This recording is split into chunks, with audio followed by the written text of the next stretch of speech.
About Tim, thanks for the call. Peter in Madras, Oregon. Great to have you. I'm glad you waited, sir. Hello. It's great to finally talk to you, Rush. It's awesome. Thank you, sir, very much.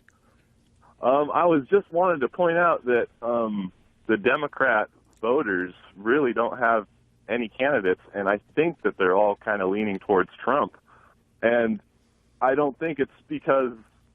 Now, wait. Hold it. You've lost me. This is another example. You said you don't think the Democrats have any candidates, but they do.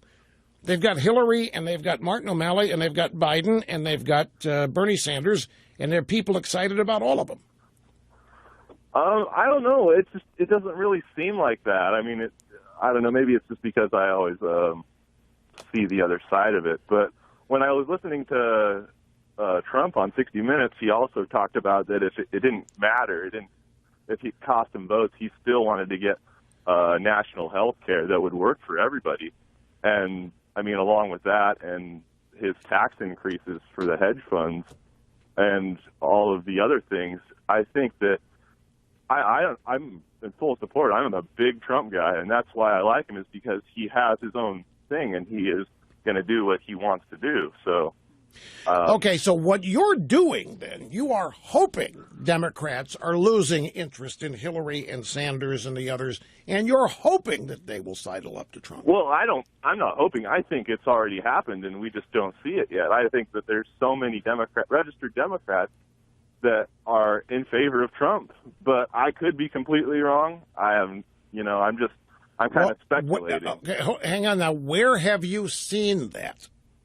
The only place you can see that is in polling data. Where have you seen it? Well, I mean, when you had your polling data on African-American votes, I think you said it was 25%. 25% are in favor. 25% of them are in favor of Trump. That's true. And they would, predominantly, all of them would vote, are Democrat, do vote Democrat. Right. So you think it's even bigger than that? Well, I think it extends even more than that. I think that you're getting a lot of people that they see Bernie Sanders, his taxing the corporations because they're making too much money. That's unrealistic. But when they see Trump's tax plan, it's a lot more viable, and it's a lot more realistic. And I think that he's kind of swaying voters away from that crowd. Okay, so here's what we have here, folks. I'm pretty confident of this. What we have here is someone who likes Trump and is seeing some things that he doesn't believe are being accurately reported in either the news or in polling data. One of the things is that the excitement level that Democrats have across the board for their candidates is not really what the media would like us to believe. And so I'm assuming here that what you really think is the media is not giving us the real full story here, that Trump's popularity is much more massive than what it's being said to be, either as reflected in polling data or just the general tenor of news stories.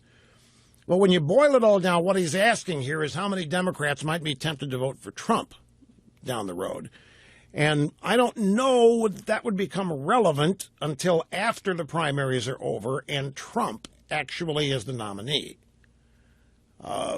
In the primary process, there are some open primary states where that could matter and be a factor, but not enough to gauge any kind of national indication or activity. The idea that there's not nearly the excitement for Democrat candidates that the media would portray, that's possible. That's possible.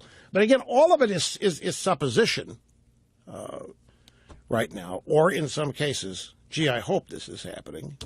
And just hang in there long enough, time will tell. Don't go. The most powerful name in talk radio.